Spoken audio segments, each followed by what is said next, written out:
penting ya. Hari ini tanggal 27 September, hari Senin. Aku off. Mau bikin video karena banyak teman-teman yang nanya, teman-teman seperjuangan yang urus visa spouse atau fiancé visa ke US, atau ada juga teman-teman di Filotri yang yang nanya aku tentang beberapa hal. Yang pertama tuh tentang cara cari kerja di US sesuai bidang, dimana aku lulusan Indonesia, terus sama sama nyetir di US. Janji semoga ini cepet ya.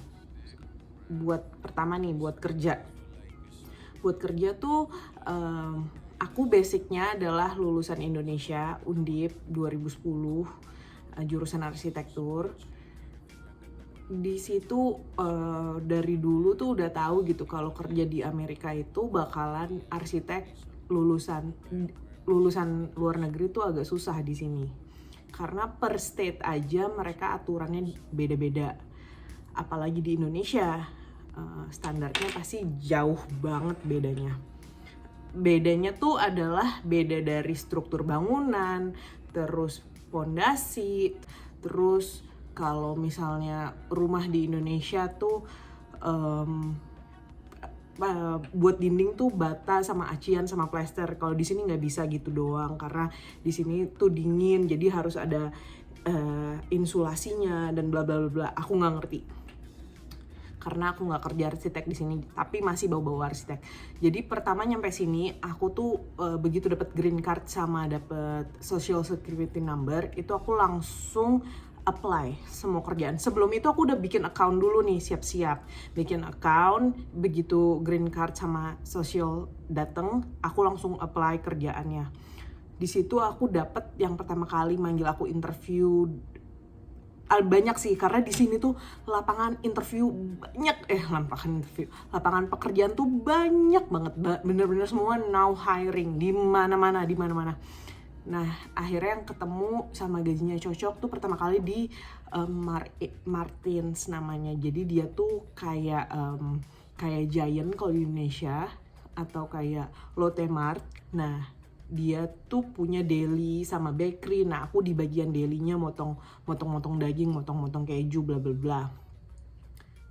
Aku nggak kuat, capek banget, kerja 8 jam. Jadi nothing tulus, aku apply semua yang berbau arsitek kayak, oh ternyata gue nggak bisa nih kayak gini, gue harus balik ke kerjaan gue dulu sebelumnya, dimana waktu di Indonesia aku interior designer sempet, terus jadi arsitek sempet gitu. Jadi aku apply semua yang berbau arsitek, berbau interior, nothing tulus, gue coba semuanya. Kalau dipanggil alhamdulillah, kalau nggak dipanggil ya udah nggak apa-apa, namanya juga nyoba ya kan. Pokoknya jangan berkecil hati dulu, coba semuanya.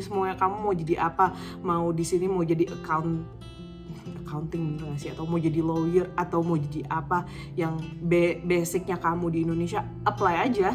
Kalau dipanggil interview alhamdulillah punya pengalaman, kalau nggak dipanggil ya nggak apa-apa gitu, namanya juga nyoba ya kan. Satu itu, pokoknya coba semuanya. Kedua, di sini tuh dan aku apply ke namanya The Floor Shop.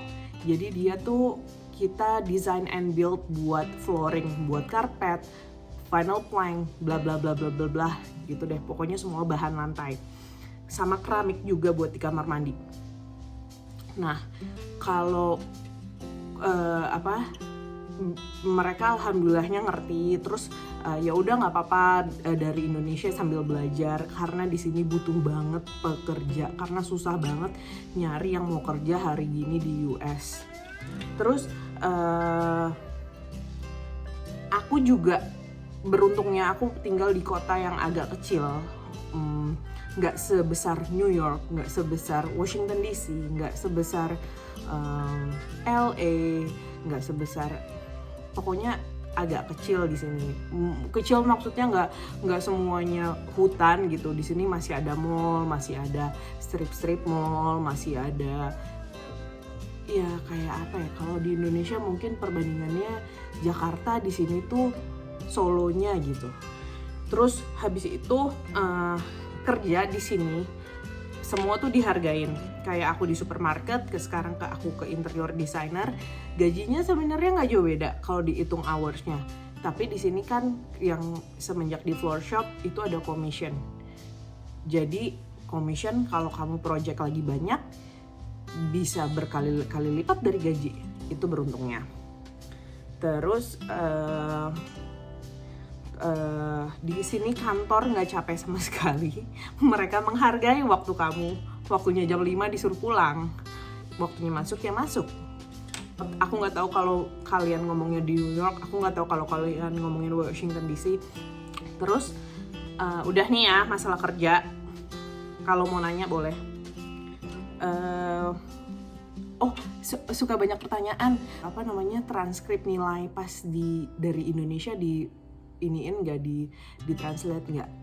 Kebetulan di transkrip nilai aku tuh sudah ada bahasa Inggrisnya di bawahnya. Misalnya tata ruang, apa sih dulu nama mata kuliah tuh, kayak estetika bentuk gitu, itu udah ada bahasa Inggrisnya di bawah.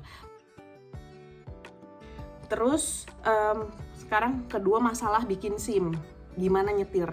Nah begitu nyampe US semenjak corona, kalian tuh harus atur jadwal sama DMV. Ini aku bicara tentang VA ya, at least Virginia. Aku nggak tahu kalau di state lain. Katanya ada yang bisa langsung datang, langsung tes. Kalau di VA nggak bisa, kamu harus datang dulu. Kamu harus online, daftar online, dijadwalinnya paling cepet 3 bulan. Ada yang bilang bisa kesana, maksa aja. Bisa kalau misalnya kalian warlock. Kalau aku ngomong aja belibet gitu, gimana gue mau debat di sana. Dan kebetulan kalian harus gini, kalian lihat dulu nih sebelum berangkat nih, buat teman-teman yang mau kesini, lihat dulu gue state-nya mau di mana. Oh gue state-nya mau di, let's say di Virginia.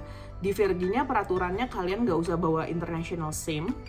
Mereka nggak percaya sama international SIM, mereka lebih percaya sama SIM dari negara asal dengan ada bahasa Inggrisnya. Jadi kalau kalian mau diterjemahin sama penerjemah tersumpah boleh. Kalau di Indonesia kan SIM Indonesia kan udah ada driving license. Kayak gitu sebenarnya udah cukup. Itu berlaku selama nggak ada berlakunya sih kalau di Virginia. Kayak kalau di Maryland katanya SIM Inter itu berlaku, SIM negara asal cuma 1 bulan, SIM Inter buat 1 tahun, katanya gitu kalau di Maryland. Jadi semua state beda-beda, kalian harus tahu dulu state-nya peraturannya gimana. Cari aja a foreign driving law, kalau nggak salah. Pokoknya gitulah keywordnya di Google. Nah, terus pesanku satu, kalian nyampe US, kalau misal belum bisa nyetir, belajar nyetir dulu. Bayar tuh sama di Indo banyak tuh ya, bayar sampai bisa nyetir.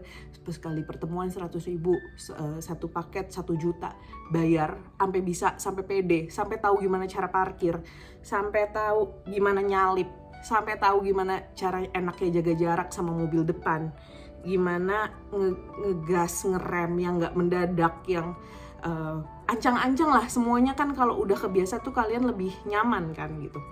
Karena kalau nyampe di sini bener banget, semua peraturan beda, cara nyetir beda, kayak ada stop sign di sini di mana-mana. Terus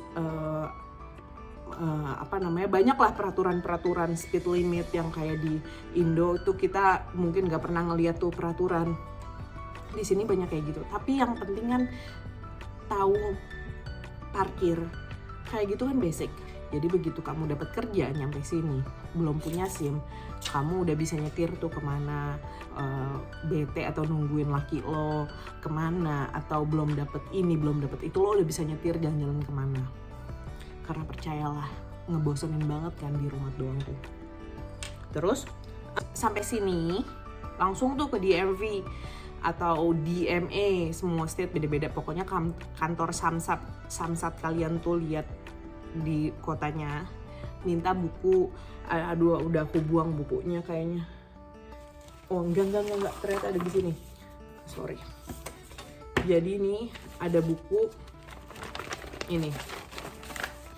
Ini driving manual book gitu, kayak buku paketnya. Lo belajar mati-matian, lo hafalin ini buat tes komputer. Jadi pertama ketika kamu udah masukin jadwal untuk tes, kamu akan tes dulu tes komputer namanya. Semua soal bakalan ada di sini. Nih, di sini kamu hafalin mati-matian. Semua soal tuh bakalan dari sini. Sama yang kedua adalah latihan soal dari official webnya mereka. Belajar semuanya mati-matian, karena aku yang pertama kali aku tidak belajar sama sekali, aku cuma belajar sign doang gitu loh. Jadi aku cuma belajar itu, cuma 1 bab aku belajar ya. Dapat nilai 10. Emang itu nggak boleh salah satupun. Yang kedua itu tentang safety driving, karena aku nggak belajar, aku salah 9 dari 30 soal. Dimana harus bener 24 minimal kalau buat yang kedua. Ini di Virginia, gak tahu di kota lain gimana. Pokoknya, tapi mereka akan sama, akan tes komputer dulu. Ini tes komputernya. Nah, begitu udah tuh lulus tes komputer, kamu bakalan dapet learner's permit. Itu belajar 2 bulan, boleh nyetir tapi harus ada pendamping. Karena aku udah punya SIM Indonesia, aku nggak usah learner's permit dulu, aku langsung dijadwalin buat tes nyetir. Jadi kalau kalian masih di Indonesia sekarang bikin SIM, perpanjang dulu SIM kalian sebelum kesini. Nah, udah kan dijadwalin, kebetulan di kotaku tuh penuh sampai November. Kemarin aku tes tuh September kayaknya, September, penuh sampai November. Akhirnya dia cariin kota lain. Kebetulan dicariin kotanya kota kecil namanya Woodstock. Itu kota kecil, jauh dari highway, speed limit max-nya 45 apa 35 gitu mile per hour. Jadi aku tesnya kayak cuma muter-muter kota kecil. Tesnya cuma muter karena di sini udah pada bilang, kamu dites bakalan ke 81 loh. 81 di sini tuh kayak highway yang speed limitnya 75, isinya truk-truk gede banget. 75 apa 80, dan aku nggak pernah nyetir di situ sama sekali karena sama Joni nggak dibolehin. Akhirnya aku belajar tuh sekali di 81. Aku benar-benar deg-degan. Kalau mungkin kalian laki sih biasa aja ya, kalau aku agak takut. Nah, makanya akhirnya beruntung banget aku di Woodstock. Itu benar-benar kayak pas SpongeBob sama Nyonya Puff. Benar-benar ada orang di sebelah lo, ngasih tahu lo suruh kemana, suruh ngapain. Itu benar-benar kayak gitu. Jadi kalau kalian udah biasa nyetir, kan kalian pas dites nggak usah deg-degan lagi kan, udah kayak ya udah gue lagi nyetir aja, ada orang di sebelah gue gitu deh. Terus ini SIM-nya kira-kira kayak gini. Ini ada muka gue di sini. Udah kayak gini deh SIM-nya. Berlakunya sampai 8 tahun ke depan gitu. Semoga nih video gak kepanjangan, gue banyak bacot. Bye, makasih.